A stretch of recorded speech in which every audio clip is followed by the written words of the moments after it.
এই বছরের হোলি বা দোল পূর্ণিমা উৎসব কবে? বড়দের পায়ে কি আবির দেওয়া যাবে? দোলযাত্রা বা হোলি উৎসবে কি করবেন এবং এর মাহাত্ম্যকতা সম্পর্কে এই ভিডিওতে আমরা আলোচনা করব। তো 2024 সালের হোলি বা দোল পূর্ণিমা মহোৎসব ভারত এবং বাংলাদেশে 25 মার্চ সোমবার পালিত হবে। 25 মার্চ সন্ধ্যা পর্যন্ত উপবাস থাকতে হবে, কিন্তু শুধু পশ্চিম ইউরোপ এবং উত্তর আমেরিকা ও দক্ষিণ আমেরিকা মহাদেশে 24 মার্চ রবিবার হোলি উৎসব পালন করতে হবে। এছাড়া বাকি সকল স্থানেই 25 মার্চ সোমবার হোলি উৎসব পালন করতে হবে। তো শ্রী হরিভক্তি বিলাসে বলা হয়েছে, ইয়ৎ ফাল্গুনস্য রাকাদাবুত্তরা ফাল্গুনীয়দা তদা দোলোৎসবঃ কার্যন্তশ্চ শ্রীপুরুষোত্তমে। ফাল্গুন মাসের পূর্ণিমাতে যখন উত্তর ফাল্গুনী নক্ষত্র যুক্ত হয় তখন দোল উৎসব কর্তব্য। শ্রী পুরুষোত্তম ক্ষেত্রেও ঐরূপ উৎসব হয়। ফাল্গুন্যম পূর্ণমাসম তু বিদধাদ্বৈ বৈষ্ণবৈ সহ শ্রীকৃষ্ণ প্রিয় ভক্তস্য বসন্তস্যর্চনোৎসবম। ফাল্গুন মাসের পূর্ণিমাতে বৈষ্ণববৃন্দ সহ শ্রীকৃষ্ণের প্রিয় ভক্ত বসন্তে শ্রীকৃষ্ণের অর্চন উৎসব করবেন। অন্যদিকে পদ্মপুরাণের পাতালখণ্ডে বলা হয়েছে, দক্ষিণাভিমুখম কৃষ্ণম দুলমানম সকৃন্নরা দৃष्ट्वा পরাধ নিচয়োর্মুক্তাংস্তে নত্র সংশয়ঃ। অর্থাৎ মানবগণ একবার মাত্র দোল উৎসবে ভগবান শ্রীকৃষ্ণকে দক্ষিণাভিমুখে দোলমান দর্শন করিলে অপরাধ নিচয় হইতে যে মুক্ত হয় তাহাতে আর সংশয় নাই। তো দোল পূর্ণিমার দিন আপনারা কি করবেন? প্রথমত 25 মার্চ সোমবার সন্ধ্যা পর্যন্ত উপবাস থাকবেন। এই দিন ভগবানের পূজা অর্চনা করবেন, ভগবানকে আবির অর্পণ করবেন, ভগবানের চরণে তুলসীপত্র পুষ্প অর্পণ করবেন। সন্ধ্যায় গৌর সুন্দরের মহা অভিষেক করবেন। বাড়িতে গৌরনিতাই বা পঞ্চতত্ত্ব চিত্রপটে অভিষেক করতে পারেন, অথবা আপনার নিকটস্থ ইস্কন মন্দিরে গিয়ে অভিষেক করাতে পারেন। তারপর সন্ধ্যায় অভিষেকের পর অনুকল্প প্রসাদ গ্রহণ করবেন, অর্থাৎ একাদশীর দিন আমরা যে প্রসাদ গ্রহণ করে থাকি। তো এই দিন বেশি করে হরিনাম জপ কীর্তন করবেন, ভগবানের লীলা মহিমা শ্রবণ কীর্তন করবেন। এই দিন বড়দের গায়ে আবির দেওয়া যাবে না। এই দিন সন্ধ্যার পর ফল জল সবজি ব্যতীত পঞ্চ রবিশস্য গ্রহণ ভুলেও করবেন না। এই দিন নেশাদ্রব্য ধূমপান করবেন না এবং অবৈধ স্ত্রী সঙ্গ করবেন না। তো হোলি বসন্তের উৎসব।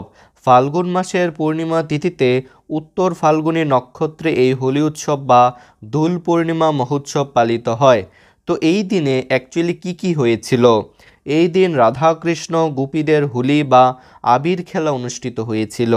একবার কৃষ্ণ বাল্যকালে মা যশোদার কাছে অভিযোগ করেছিলেন কেন তার গাত্রবর্ণ কালো আর রাধারানীর তপ্তকাঞ্চন বর্ণ।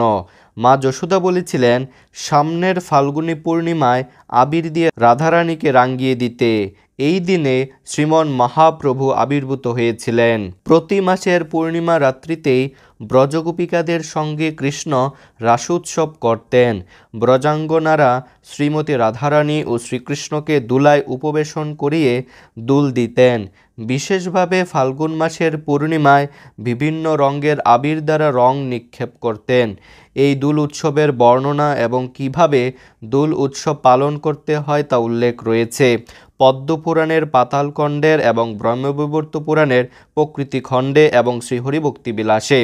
এই দিনে ভগবান তার পরম ভক্ত প্রহ্লাদ মহারাজকে রক্ষা করেছিলেন প্রহ্লাদের পিসি হোলিকা কর্তৃক দহন থেকে।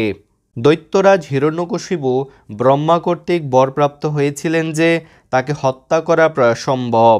তার কঠোর সাধনার ফলস্বরূপ তিনি দাবি করেছিলেন যে দিনে বা রাতে, বাড়ির ভিতরে বা বাইরে, পৃথিবীতে বা আকাশে, মানুষ অথবা পশুর দ্বারা কিংবা অস্ত্রের দ্বারাও তিনি নিহত হবেন না। ফলস্বরূপ তিনি অহংকারী হয়ে স্বর্গ মর্ত আক্রমণ করে এবং ভগবান বিষ্ণুর উপাসনা বন্ধ করে তার উপাসনা করার দাবি করেন। হিরণ্যকশিপুর নিষ্পুত্র প্রহ্লাদ ভগবান বিষ্ণুর ভক্ত ছিলেন। হিরণ্যকশিপুর দেয়া বহু হুমকি সত্ত্বেও তিনি ভগবান বিষ্ণুর কাছে তার প্রার্থনা অব্যাহত রেখেছিলেন। হিরণ্যকশিপু কর্তৃক তাকে বিষ প্রয়োগ করা হয়, কিন্তু বিষ তার মুখের মধ্যে অমৃতে পরিণত হয়। তাকে হাতি দ্বারা পদদলিত করা হয়, কিন্তু তিনি অক্ষত থাকেন। তাকে বিষাক্ত ক্ষুধার্ত সাপসহ একটি কক্ষের মধ্যে রাখা সত্ত্বেও তিনি বেঁচে ছিলেন। পুত্রকে হত্যা করার সব চেষ্টা ব্যর্থ হলে অবশেষে হিরণ্যকশিপু শিশু প্রহ্লাদকে আদেশ দেন যে তিনি চিতার অগ্নিতে তার পিসি অর্থাৎ হিরণ্যকশিপুর ভগ্নীর হুলিকার কুলে বসবেন।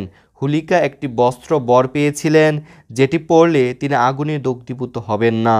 প্রহ্লাদ মহারাজ তৎক্ষণাৎ তার বাবার আদেশ গ্রহণ করেন এবং নিজেকে সুরক্ষিত রাখার জন্য ভগবান বিষ্ণুর কাছে প্রার্থনা করেন। অগ্নিকাণ্ড শুরু হলে হুলিকা আগুনে দগ্ধ হয়ে মৃত্যুবরণ করেন, কিন্তু প্রহ্লাদ বিষ্ণু নাম স্মরণ করে অক্ষত থাকেন। এইভাবে হুলিকা থেকে হোলির নামকরণ হয়েছে এবং দুষ্কর্মের ঊর্ধ্বে সত্যের বিজয় উৎসব হিসেবে উদযাপিত হয়ে আসছে এই হোলি উৎসব। হরে কৃষ্ণ।